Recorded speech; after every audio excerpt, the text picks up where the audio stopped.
যারা আওয়ামী লীগকে আজীবন ক্ষমতায় রাখতে চেয়েছে তাদের থেকে একটু দূরে সরে থাকেন।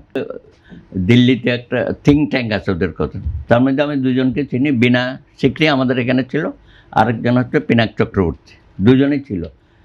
এরা এত অন্ধ আওয়ামী লীগ আর এবং অন্ধ হাসিনা ভক্ত, আমি অবাক হয়ে যাই।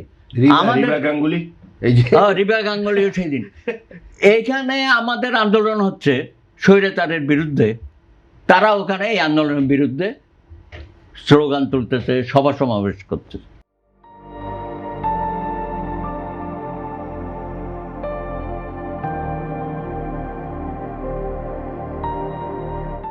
আরে তোমাদের ঠেকা পড়ছে কি? তোমরা এখানে দায়িত্ব পালন করেছো, ফিরে গেছে। এখন তোমরা বিজেপি সরকারের পক্ষ হইয়া থিঙ্ক ট্যাঙ্ক হিসাবে ওখানে আমাদের এইসব আন্দোলনের বিরুদ্ধে তোমরা কুৎসা রটনা করেছো।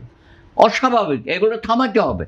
বিজেপি সরকার বা এখানে যিনি আছেন, আপনারা এইসব থিঙ্ক ট্যাঙ্ক বদলান।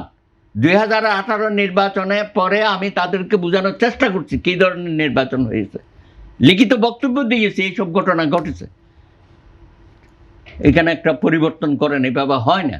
দিল্লি এইভাবে হাসিনাকে সমর্থন দিতে পারে না, এটা আমাদের দেশের জনগণের স্বার্থের বিরুদ্ধে যাচ্ছে। কিন্তু আমরা তো বুঝাইতে পারিনি, তো শেষ পর্যন্ত তো যা হওয়ার হয়েছে। এখন তারে তোমরা আশ্রয় দিয়েছো বা আমরা পাঠিয়ে দিয়েছি, ওরও ওখানে থাকতে দাও। কিন্তু এত কথাবার্তা বললে পরে তো আমরা অসম্মানিত হই। সে তো আমাদের রাষ্ট্রের বিরুদ্ধে কথাবার্তা বলা শুরু করেছে।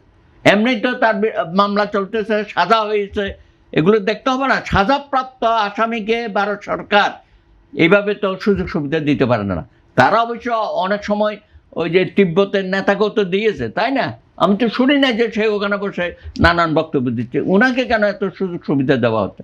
এটা বন্ধ করতে হবে। কারণ কি সুযোগ সুবিধা? ওই যে পুরানো প্রেম, সেই প্রেম রয়ে গেছে।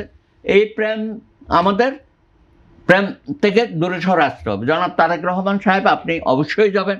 আমরা চাই, আমি বলেছি সার্কটাকে পুনরুজ্জীবিত করেন। বিভিন্ন দেশের নেতারা আসবে ব্রেক সম্মেলনে, সেখানে একটা আমাদের আপনার সুবিধা আছে, কথাবার্তা বলবেন আপনি। সবসময় তো সব দেশে যাওয়া যায় না, সুতরাং শীর্ষ নেতাদের সাথে এখানে নিশ্চয়ই একটা আলোচনা হবে এবং আপনি একজন অতিথি হিসাবে যাবেন। আমরা তো ব্রিক্সের সদস্য না, সুতরাং এরকম একটা সুযোগ আমাদের গ্রহণ করা উচিত।